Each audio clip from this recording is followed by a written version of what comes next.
नमस्कार दोस्तों, स्वागत है एक बार फिर से बहुत ही शानदार वीडियो में। तो इस वीडियो में बात करेंगे हम विश्वामित्र जी के बारे में। तो अगर आपने अभी तक हमारे चैनल को सब्सक्राइब नहीं किया हो तो सब्सक्राइब करके घंटी के बटन को ज़रूर दबाएं। विश्वामित्र वैदिक काल के विख्यात ऋषि योगी थे। ऋषि विश्वामित्र बड़े ही प्रतापी तेजस्वी महापुरुष थे। ऋषि धर्म ग्रहण करने के पूर्व वे बड़े पराक्रमी और प्रजावत्सल नरेश कौशिक थे। विश्वामित्र जी को गायत्री मंत्र का दृष्टांत हुआ। ऋग्वेद के तीसरे मंडल में उपस्थित गायत्री मंत्र की रचना विश्वामित्र जी ने की थी। तो बात करते हैं क्षत्रिय राजा के रूप में। प्रजापति के पुत्र कुश और कुश के पुत्र कुशनाभ और कुशनाभ के पुत्र राजा गादी थे। विश्वामित्र उन्हीं गादी के पुत्र थे। विश्वामित्र शब्द विश्व और मित्र से बना हुआ है, जिसका अर्थ है सबके साथ मैत्री और प्रेम। विश्वामित्र के पिता गादी ने जब अपनी आयु को ज़्यादा देखकर उन्होंने वानप्रस्थ जाने का निर्णय लिया और अपने पुत्र विश्वामित्र को अपनी गादी पर राज तिलक कर दिया।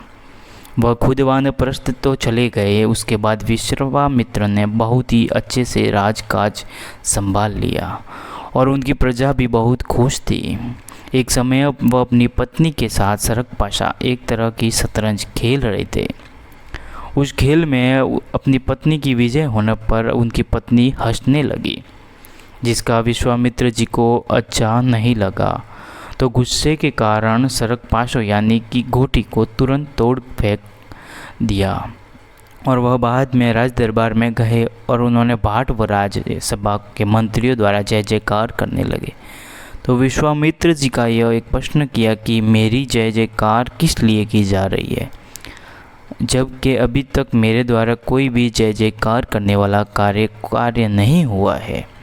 उसी समय उन्होंने आदेश दिया कि अपने राज्य के जितने भी 12 वर्ष से अधिक बच्चे और जवान व्यक्ति, निपुण सैनिक, सभी सेना के साथ युद्ध के लिए मेरे साथ चले और मैं अपने राज्य का विस्तार करने का निर्णय ले चुका हूँ।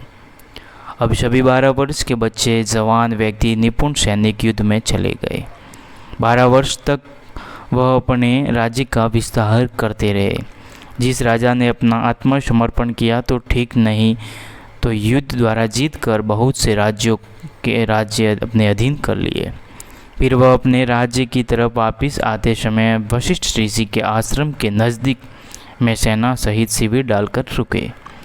श्री वशिष्ठ जी के शिष्यों ने ऋषिवर को सूचना दी कि अपने राजा विश्वामित्र जी अपने आश्रम के नज़दीक में शिविर डालकर रुके हैं। उनके साथ बहुत बड़ी सेना आकर रुकी है।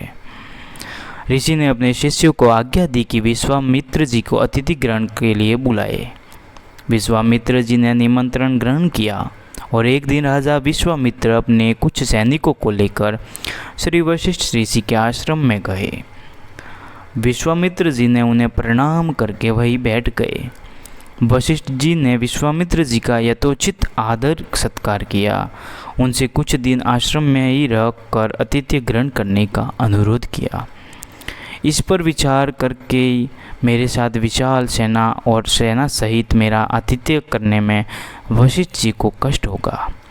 विश्वामित्र जी ने नम्रतापूर्वक अपने जाने की अनुमति मांगी, किंतु वशिष्ठ जी ने अत्यधिक अनुरोध करने के पर थोड़े दिनों के लिए उनका आतिथ्य स्वीकार कर लिया। वशिष्ठ जी ने नंदिनी गो का आह्वान करके विश्वामित्र और उनके सेना के लिए 6 प्रकार के व्यंजन और समस्त प्रकार के सुख सुविधा व्यवस्था कर दिया। वशिष्ठ जी के आतिथ्य से विश्वामित्र और उनके साथ आए हुए सभी लोग बहुत प्रसन्न थे। नंदिनी गो चमत्कार देखकर विश्वामित्र ने उन गो को वशिष्ठ जी से मांगा। वशिष्ठ जी बोले, राजन, यह गो मेरा जीवन है और इसे मैं किसी भी कीमत पर नहीं देख सकता।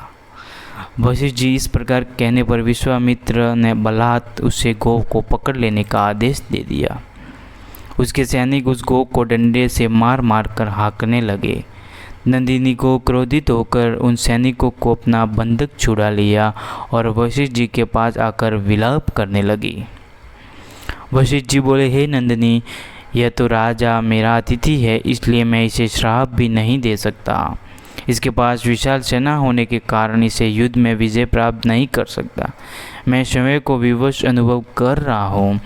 उनके इन वचनों को सुनकर नंदिनी ने कहा, हे ब्रह्मर्षि, आप मुझे आज्ञा दीजिए कि मैं एक क्षण में इस क्षत्रिय राजा को अपनी विशाल सेना सहित नष्ट कर दूंगी। कोई उपाय न देखकर वशिष्ठ जी ने नंदिनी को अनुमति दे दी। आज्ञा पाते ही नंदिनी ने योग बल से अत्यंत पराक्रमी मार कर शस्त्र शास्त्रों से युक्त पराक्रमी योद्धा को उत्पन्न कर दिया। उन्होंने शीघ्र ही अपनी शत्रु सेना को गाजर मूली की तरह भांति काटना आरंभ कर दिया। अपनी सेना का नाश होते देख विश्वामित्र के 100 पुत्र अत्यंत कुपित हो वशिष्ठ जी को मारने दौड़े। वशिष्ठ जी ने उनके एक पुत्र को छोड़कर से सभी को भस्म कर दिया। अपनी सेना और पुत्रों के नष्ट हो जाने से विश्वामित्र बड़े दुखी हुए। अपने बचे हुए पुत्र को राज्य सिंहासन सौंपकर वे तपस्या करने के लिए हिमालय कंदमालाओं में चले गए। कठोर तपस्या करके विश्वामित्र जी ने महादेव जी को प्रसन्न कर दिया। उनसे दिव्य शक्तियों के साथ संपूर्ण धनुर्विद्या के ज्ञान का वरदान प्राप्त कर लिया। तो अगर आपको ये छोटी सी जानकारी विश्वामित्र जी के बारे में अच्छी लगी हो तो वीडियो को लाइक करें और चैनल पे नए हो तो चैनल को सब्सक्राइब जरूर करें। ऐसे ही वीडियो देखने के लिए हमारे चैनल से जुड़े रहें। जय श्री राम।